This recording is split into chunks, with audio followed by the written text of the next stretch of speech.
Hello and welcome. Thank you for listening. I just love talking to fellow journalists and learn about their motivation for getting into the news industry, which can at times be so thankless.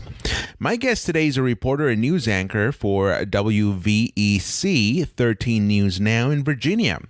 She's covered everything from presidential rallies to the opioid epidemic to devastating hurricanes. Ladies and gentlemen, Dana Smith. DJ, roll that music.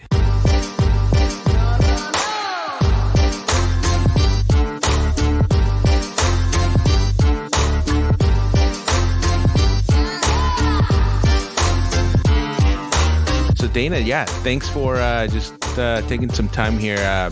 We're under a little time crunch, of course, but it's I know. It's like when isn't a journalist under a time crunch? Precisely. And it's weird because you think during the pandemic we'd have more time because, everything's closed, you're social distancing, but I feel like I'm always busy and I don't know why. I can't tell you what I'm doing. Well, and how long have you been doing this for? Oh, wow. I've been doing this since I graduated university 2010. It seems like forever ago, 11 years, but I graduated from university and I actually, I went to school in Ohio and then moved back home to the Bahamas, is where I'm from originally. And I got into newspaper reporting. And that was what I always wanted to do. I always knew that I wanted to be a journalist and that I loved writing. Writing just always came very easily to me. And so it was always I just want to write. I want to tell stories. I want to be impactful. And it just kind of shifted after doing that for 2 years.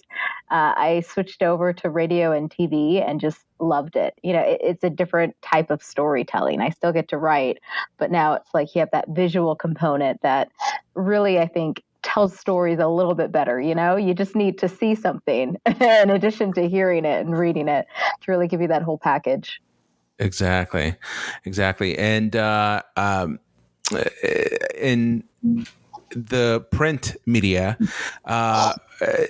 what got you motivated to even start doing this, and what propelled you to go into print first as opposed to, I don't know, maybe like going direct to TV or a TV station? Honestly, TV wasn't even something that I had originally thought of. I had always liked the news, which is so strange. In college, I loved to watch the news, which is just weird. I feel like there's no college students who would just sit in their dorms and watch the news, but I always loved the news. And I just loved to write. And so for me, I was like, you know what? I would love to be on TV, but my focus at the time was I really just want to write for a newspaper, be a journalist, help people tell their stories. And that motivated me more than anything, was just being able to, help people who maybe don't have that opportunity to get their voice heard, for whatever reason. There's a lot of them, but don't have that opportunity to write their stories down, to tell their stories, or there's not always people willing to listen. If it's just them, sometimes you have to put their story in the newspaper, for people to take notice and to really connect with people. And so I just want it to be that conduit, really, of helping people who already have these incredible stories and just helping to translate that so everyone can hear about it. Was there a particular event in your life, early on in your life, that stuck with you, that made you think, I should get into journalism to tell these stories? Like before I became a journalist?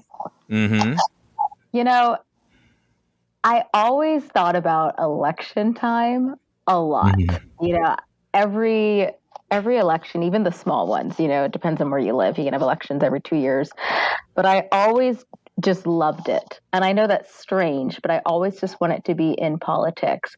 And I've always just wanted to help tell those stories. I've always just been very interested in the inner workings of government and then how that affects you. Because I think a lot of people are interested in politics, but don't always understand how that can relate back to them. So I like taking those stories of lawmakers, the leaders we elect who are doing this, that, and the other, and relating that back as to this is how this is affecting you.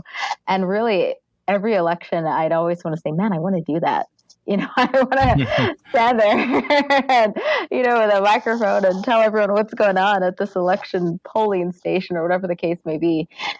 I always just found that so exciting, and it's still cool to me now that I get to do that. I never take it for granted. Mm-hmm. Is there a particular type of storytelling that you enjoy more? Because I'm kind of getting maybe that you're a political junkie. Would you describe yourself as a political junkie? I don't think anyone wants to describe themselves as that, but yeah, I'll take it. I'll take that title. I do follow politics a lot. I'm not, a naturally obsessed with it by any means, but it's life, you can't escape it. I feel like politics is, you have to be involved in it. And there, of course, are people who aren't, and I always, I respect that when people are like, oh yeah, I don't follow anything at all. I'm like, wow, good for you. I don't know how you managed to do that. I cannot unplug at all. But I wouldn't say politics are my favorite story, but I definitely keep, I follow it for sure. I'd say more so just meeting people in the community, just everyday people who just have a really good story. And I can give you an example, just the pandemic, for example. It was such a hard time for so many people, but there were so many stories of everyone just helping out, like people just doing what they could to help their neighbors. So there was just this woman who, she was in her 20s, young, and she just ran this grocery store pickup service for older people who, didn't want to leave their homes because they were more at risk of the virus. And so she ran this service herself where she would, have it online, and you would just kind of log on, say, hey, this is what I need from the store. I'll Cash App you, Apple Pay, whatever the case may be. And she would go and do their grocery shopping and bring it to them. And I was like, that is so incredible, and there's so many stories like that of people just helping out, not to get on the news, not because they want everyone to know about it, but because they just want it to help. And I think that's incredible. And I love telling stories like that. Wow. Yeah, definitely a lot of stories, unique stories came out of the pandemic. You would think that maybe everybody was going through the same thing, but they're going through the same thing, but everybody has their own unique story about them. Yeah, absolutely. I heard that, there's this quote where it's like, we're not all quite on the same boat, but we're in the same ocean. Like everyone's a little different. We may all be navigating the pandemic, but definitely everyone has different experiences. Yeah, exactly. Well, and talking about the pandemic, how did you, or how are you holding up, and how did you navigate the waters of journalism when they asked you to, maybe go out covering stories versus maybe working remotely versus working in the studio? Yeah. How did your world change? It's so funny. I remember when the lockdown first happened a year ago, and we were told everyone's working from home, everyone's working remote, everything shut down. We weren't allowed to leave unless you're going to the grocery store. And honestly, for the first few weeks, I was like, this isn't bad at all. I don't mind this. I get to just, stay home. I only have to, literally wake up and go to my living room and then sit down and work. And it was just so easy, and I didn't mind it at all. Again, that was only at the very beginning. I'll say after a few weeks of that, I was going crazy. I was like, I need to get out of this house. I'm so over this. I just want to go back to the station and work.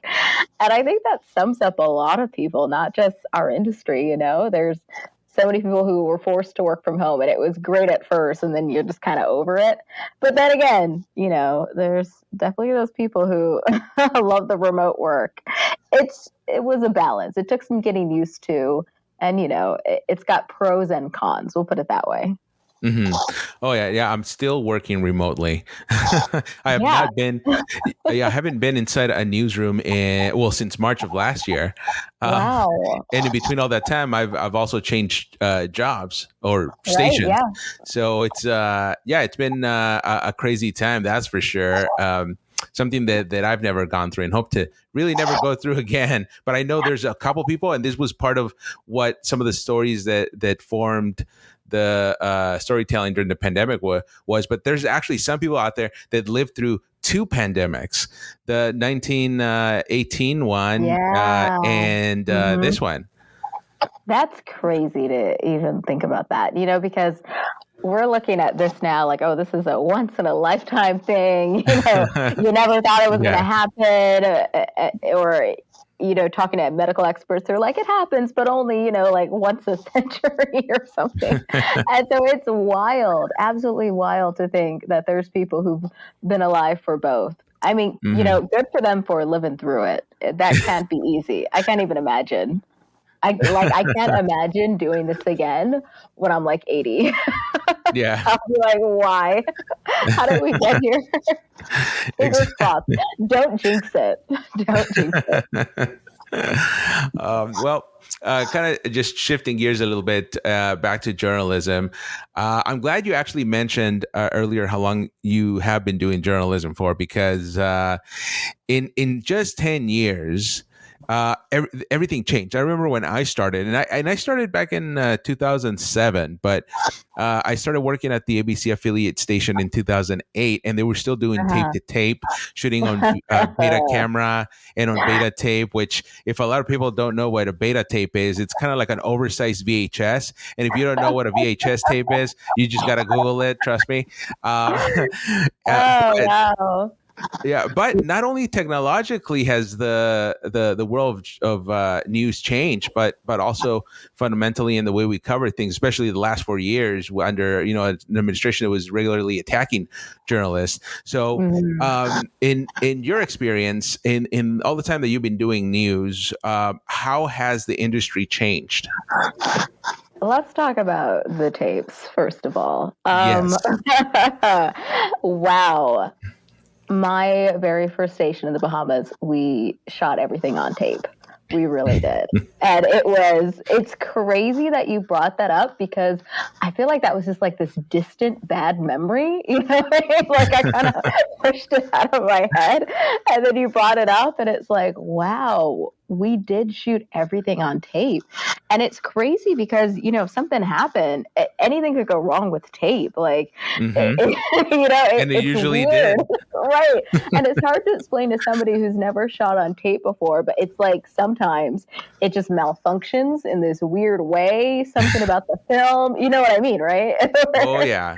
Right, where it just goes wrong and you're like, oh my gosh, and you don't realize, so you play it back and it's like all scratchy and it's got the black and white like specks on it and you're like, oh my gosh. Yeah, I remember tape. That's one thing that's definitely changed. I'm happy with my SD cards for sure. Yeah, it's you can't find those things anymore unless they're in like the station's archive department. But I mean, I'll be honest, you miss that sometimes, don't you? Tapes. You know what? It was fun. It was an experience. I really felt, I grew up with VHS though. So for me, it wasn't really, at that time, that's all we knew, shooting on tape that was normal. But thinking back on it now, it's crazy. It's like when you think about pagers or beepers, it's like, wow, I can't believe we had those. It's just like bizarre how quickly technology changes in just 10 years.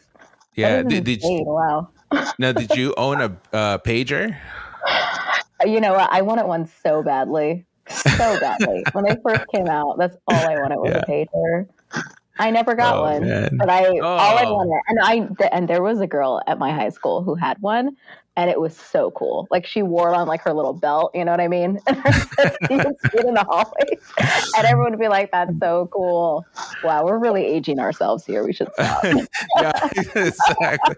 Yeah, no, it's it was some crazy times. I remember when you could only send a certain number of characters or text messages because then they'll charge you, and they'll charge you big time. So, oh my gosh! Remember when it was only like free after like 9 p.m. So, Oh yeah, yeah, exactly. that was like the prime time when you wanted to text your friends. You're like, want to wait till it's free. Oh man.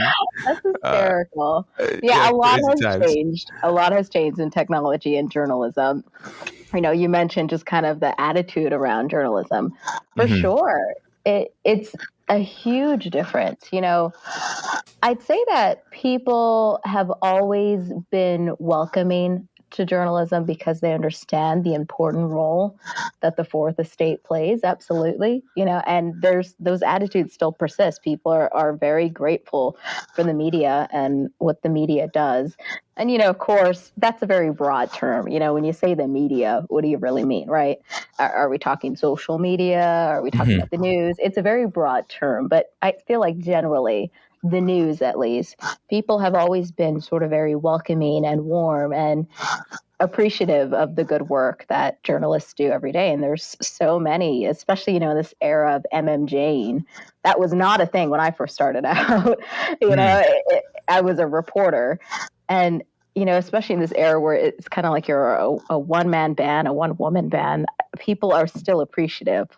But of course, the last few years, especially under former President Donald Trump, definitely there was a change in attitudes, with the message about, the quote, fake news and all of that. And there's nothing wrong with holding the media accountable, but there's definitely something wrong when you are unkind about it. If Hmm. you want to criticize the media for being biased, for being unfair, I get that. We should all be balanced, and there's nothing wrong with calling out a news report or whatever the case may be as saying, hey, I don't think this is accurate. I don't think that you are being as balanced as you could be. But there was really this sort of undercurrent of just negativity and unkindness towards news reporters that we hadn't seen before.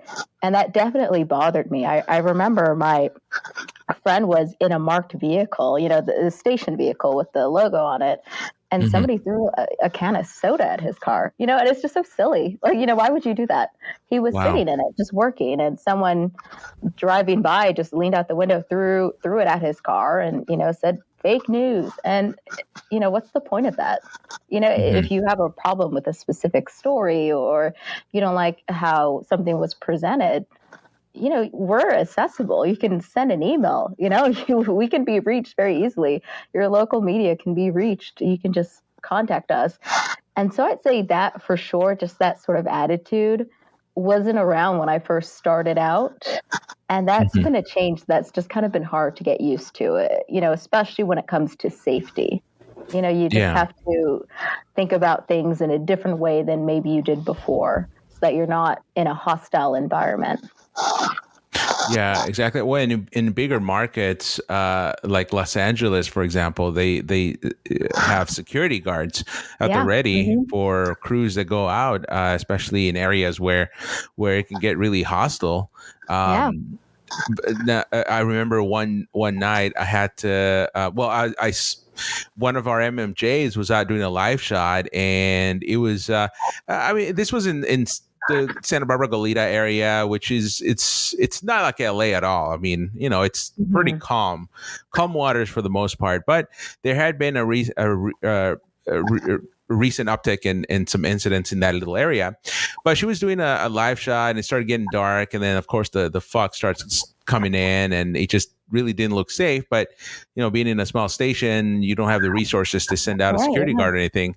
Luckily, I didn't live too far from there, so I kind of clocked out a little early, and I just told the news director, "Hey, I know she's out there by herself, so I know the area well, so I'm just gonna go out there and just kind of stay with her until the end of her live shot, and then just go home after that." And he says like, "Oh yeah, definitely, Yeah. cool." Yeah. Um, Awesome.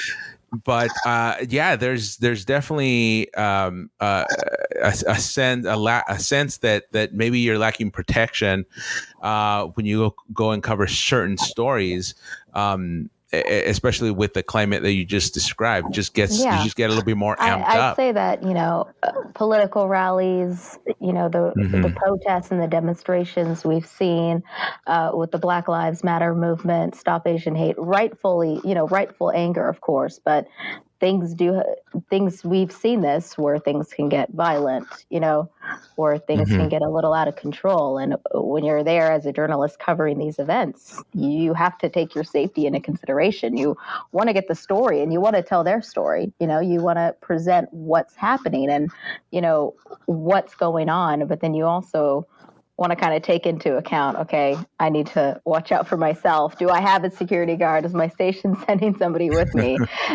Just so that you can do your job, but then also, you are covered safety-wise. Mm-hmm. And have you had to MMJ in your career? Yeah, absolutely. And I will say that I don't mind it at all, especially when I get to do those sort of the stories that I want to do where I'm telling local community stories, telling people what's going on, in their own backyards, things that maybe they don't know about. And I don't mind that at all. And I'd say that what's great about my station is they definitely will take into account, if you do need a little bit of extra backup, if it's a story where, this is a 2-person show, so we're going to send a photographer out there with you. And they're great about that. They really are. I've never felt like I was ever put in any sort of position where I didn't have the support I needed. Mm-hmm. Wow. And for anybody listening, do you feel that people that are interested in getting into the news industry should maybe consider looking at something else? or do you think it's still important to yeah. I know that's a very good question. That is a very, very good question. I think that just like with any job, there's going to be days where you love what you do, and there's going to be days where you just can't wait to go home. And that's no matter what you do, no matter where you work. There's going to be good days and there's going to be bad days. And when I have good days, I absolutely love what I do, and I can't see myself doing anything else. And I have a lot of good days. And so if this is something that you're passionate about, because I have to say, in order to have those good days, you really got to love what you do. You really got to love it. And you have to try it. If this is something that you're thinking about, whether you're a weirdo and watch the news in your dorm room like me or whatever the case may be, if news is something that you're passionate about, and you got to go for it. So I would never discourage anyone from getting into the field. I would never say that, because, for every bad day you have, you could be having a bad day, doing PR or whatever the alternative might be. I feel like a lot of times people are kind of torn between, do I want to go into journalism, public relations, both great options, both great options. But with both, there's good days and there's bad days. But if you love what you do, you're going to love what you do. Simple as that. And so I think that journalism is definitely something that I've always been passionate about, and I love what I'm doing. And I would definitely encourage people, if this is something that you've thought about and you're considering it, go for it. Yeah, exactly. And I think like we were talking about earlier, the world of news has changed due to the introduction of the latest and greatest technology and technological innovations. One of those being digital. There's not one station out there anymore, or really any business, that doesn't have a digital component to their business. How have you dealt with the digital aspect of journalism, and how do you use social media in journalism? Yeah, no, that's such a good question, because it's so relevant. It's something that has changed the game and the way that people get information. Even before our time, we're old, but we're not that old. if you wanted to know what happened, you had to wait until the 6 o'clock news came on. Back then there was no 4 p.m. newscast. Like you had to wait until 6 p.m. to find out what happened. Now you find out instantly on Twitter, on Facebook, on Snapchat, even on TikTok. People find out instantly. They already know what the story is. And it has changed the game. And the thing is, you have to leverage that. And so it's the idea of being first, being correct, being fair, being balanced, but being first on social media. That's what you want to go for, because that's where people are getting their news now. People immediately, they hear something happened. Oh, let me go hop on Twitter and Facebook and see what that is. You don't necessarily say, oh, well, I'm going to wait till 6 p.m. tonight and watch it. And so because it's now getting those initial details out first on social media, that means that for your story a little later, you have to give them something that they're not going to get from Twitter or Facebook. And that's where storytelling comes in. It's something that you can't. You could try to do it on Twitter, but you only have so many characters. You can only do so long of a video. You can only do so many pictures.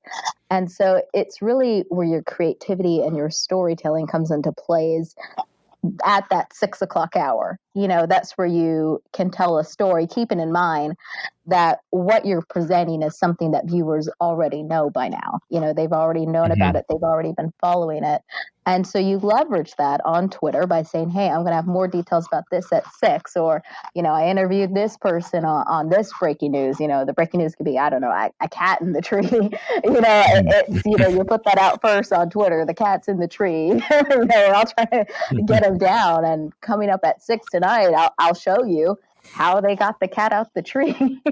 So it's definitely different.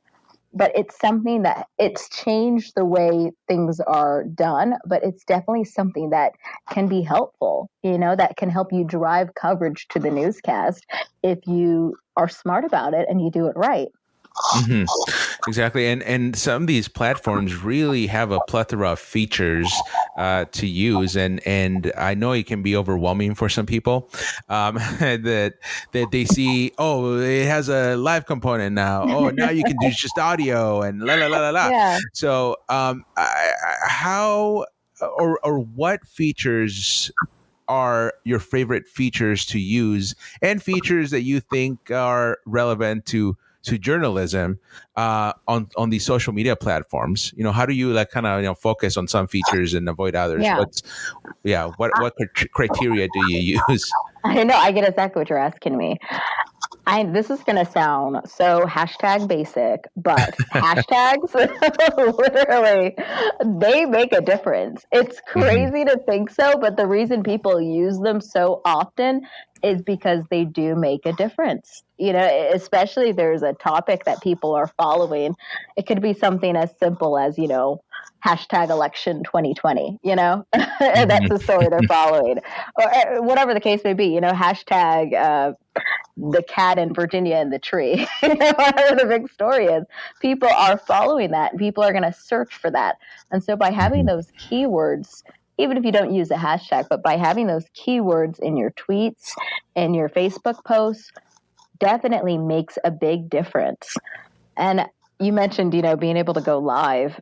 That is so cool to me. It's definitely changed things where you can just pull out your phone and immediately start streaming what's happening in front of you. And we've seen people who, everyday people are doing that now. There's citizen journalists. There's times where I'm on scene. I might be live streaming something that's happening in front of me, and I have, 10 other people who, have day jobs, but they're out there too with their cameras also streaming.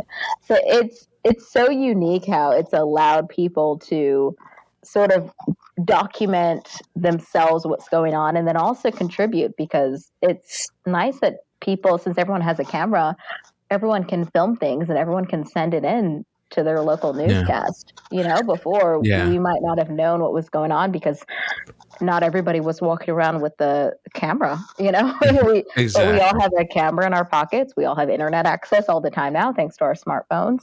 And that's changed how things get reported, because if something's happening and, there's just your average person's there, they can very easily just video it, take a picture, capture it, and say, hey, this is happening. You guys get down here. Exactly. Now, I'm glad you said that because I want to ask you this. So, do you think that the rise of citizen journalism has in some way undermined traditional journalism? No, I don't. I think that people can tell the difference. You can tell if it's just your Uncle Louie and his live stream on Facebook, versus the investigative reporter at your local news station. I want to give people the benefit of the doubt. They know the difference, Mm-hmm. Now, I don't think that it undermines it at all because there are some citizen journalists who do great work, who are there and get the story and are able to give that story to us, and we're able to give them credit. We're able to interview them, and they do great work because of the fact that they simply have a cell phone. They might not have a degree in journalism, but they have a cell phone, and they recognize that something's happening in front of them that should be documented, that everyone should hear about, and they take that upon themselves to do that. I don't think it's a bad thing at all, and of course, some stuff is silly. Not all of it is, game-changing citizen journalism. Sometimes it's just kind of silliness, but especially in this age of social media, having just everyday people sharing stories, the good and the bad, with video, with pictures, and letting everyone know.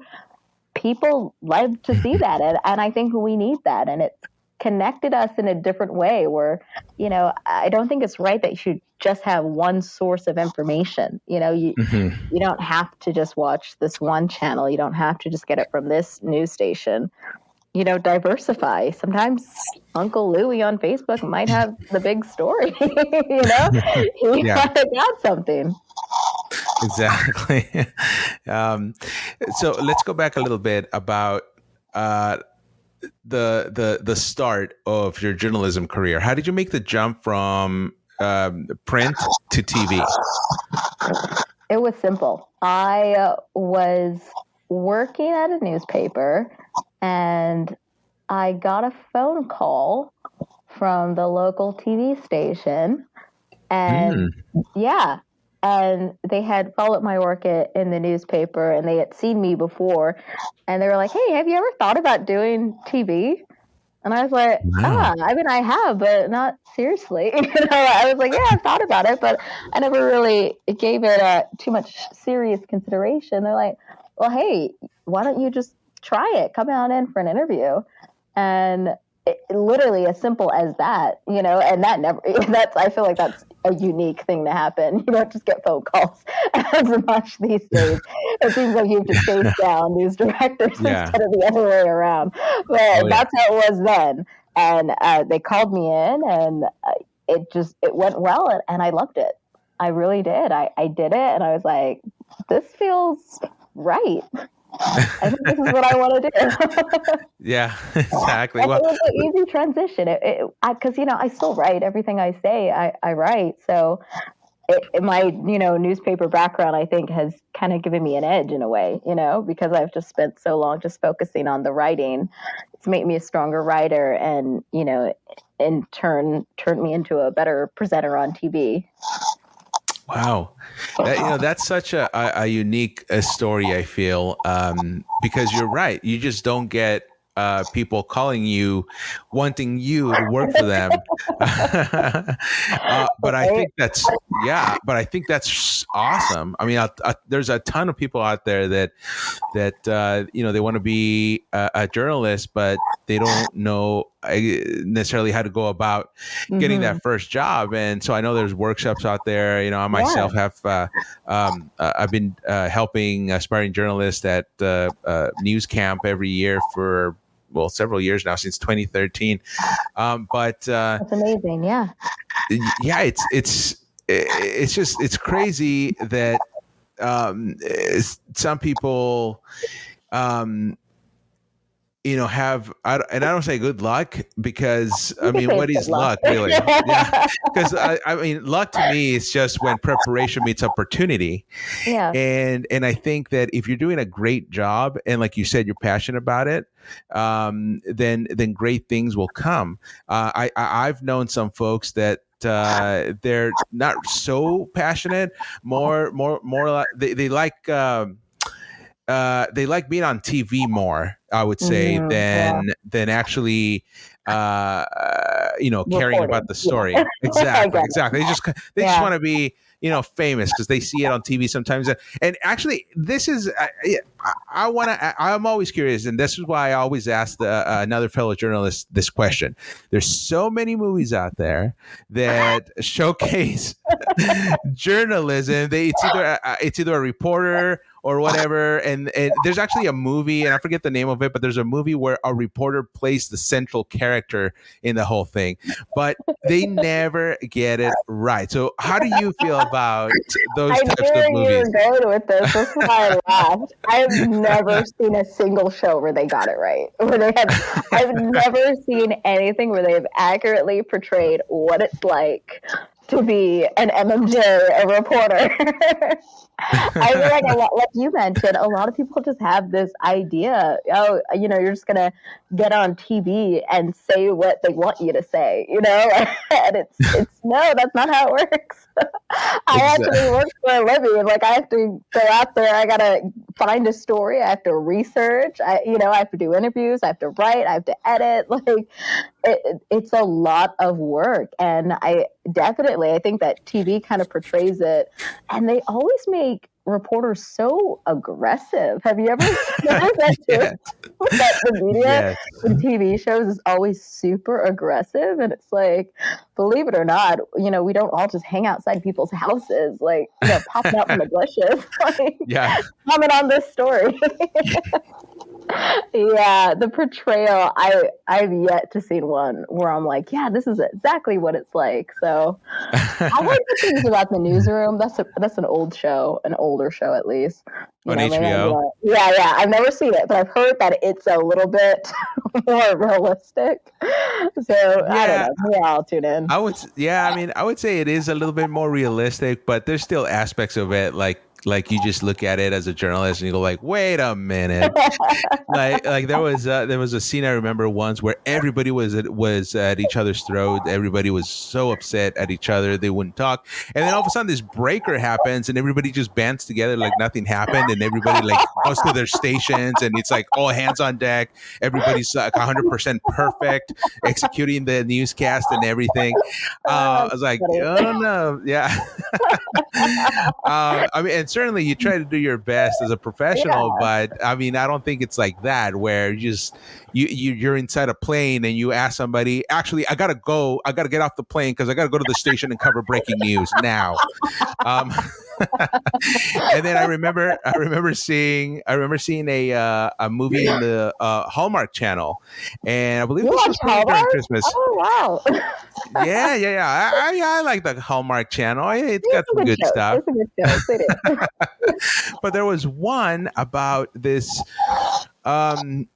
reporter that basically wished that she wasn't a reporter because she wanted more time with the family and all this and that. Now that's actually kind of accurate because if you're a journalism, you a lot of the times you're out away from your family and whatnot, especially at smaller stations where you kind of have to wear different hats and you're almost not off the clock, if you will. But the thing that got ridiculous was she was witnessing like everywhere she went, she saw like this other reporter when there was a newsworthy event. She saw this other reporter. There was an intern under her in her alternate reality, and she really wanted to get back into the business and whatnot. So she wanted her old life back, and at one point, the new reporter, the reporter that used to be an intern, she can't do a live shot for whatever reason. I forgot. Either she had to go to the bathroom or something happened. But So all of a sudden, this person who, by all means, in the eyes of everybody, is a complete stranger, just goes and picks up a mic and starts delivering the lines for the story. I mean, that never happens. And the photographer goes along with it, like, oh, and the producers back at the booth, they go along with it. Yeah, like, that would have yeah, nothing like that. Million years. Oh, that's funny. Yeah, no, you can't just hop into the live shot and start talking. Exactly. There's a process that goes through that. Right. You would get cut off immediately. Oh, yeah. 2 seconds in. As soon as I saw a stranger grab the microphone, the shot would have been killed. Exactly. I'm going to look that one up. That actually sounds kind of entertaining. Like, now I want to watch it. Oh, yeah. You know? Oh, yeah. Maybe on one of these pandemic nights. Yeah, exactly. And I found that the Hallmark Channel definitely has a lot of storylines that integrate journalists in there. And I can't remember the names of it. There's so many of them. But if you look them up, I'm sure you'll find a bunch of them. There's that, and then there's also on Netflix. I think there's a few, but it's there's a new one on Netflix with Katherine Heigl, right? She's like she's in like a Seattle TV host, and they started in like a small town station somewhere in Washington State. I started watching it, and I cannot remember the name of it for anything. But it's pretty good. So far, it's not bad. In terms of realism, it's not the worst like storyline. It's like, okay, this is kind of Firefly Lane. That's what it's called. Oh, I've heard of it. Yeah. And one thing these shows all portray is, reporters that are making 100,000 or more. Right. I know your first job. Yeah, exactly. They can have houses as big as mansions. Like, that's not how it works when you're fresh out of college. I wish that would have been great. Like 6 figures at my first station. Exactly. So just to kind of round this off, I know it's getting a little later here, but if anybody here is listening to your story and wanting to get into the news industry, what advice and tips do you have for that person? What can they embrace so that it just makes it easier on them if they want to get into the industry? I will say that I had a unique start where I got a phone call.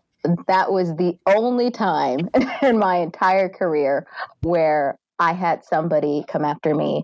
Where I'm at right now in my career, everything that I've worked for, I've had to ask for it. Every single thing. Mm-hmm. I want it to be an anchor. I had to ask for that. It's never just handed to you. And so I would tell people to know their worth and don't be afraid to ask for it. If it's something that you can do and that you're working so hard at and you are capable of doing that job, say you want to do that job. Apply everywhere. You're going to hear a lot of no's. That's everywhere. You're always going to hear more no's than yeses. But it works out when you know what you want to do and you're passionate about it. It'll all work out in the end, for sure. Mm-hmm. Well said, Dana.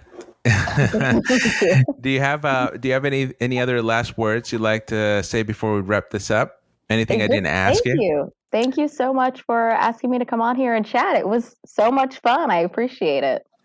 Yeah, definitely. Yeah, I had such a great time, and hopefully you can come back soon and talk a little bit more. Oh, for sure. You need to have a movie podcast about journalists in TV and film.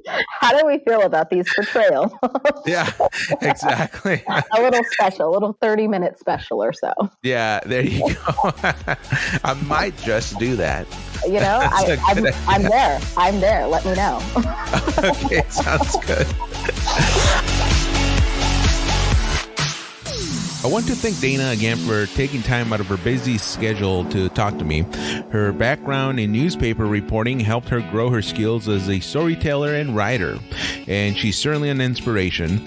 Now, don't forget to connect with Dana on social media. The links are in the description to this episode. I've also included a link to my YouTube channel for additional content in the description. If you have any comments or questions regarding this episode or the podcast in general, send them to hangrymexicanpodcast@gmail.com. I would love to feature some of your comments on a later episode. And please rate the Hangry Mexican Podcast on Apple Podcasts and all other major platforms we are streaming on.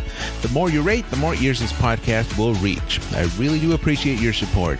Thank you for listening, and until next time, stay safe, good night, and good luck.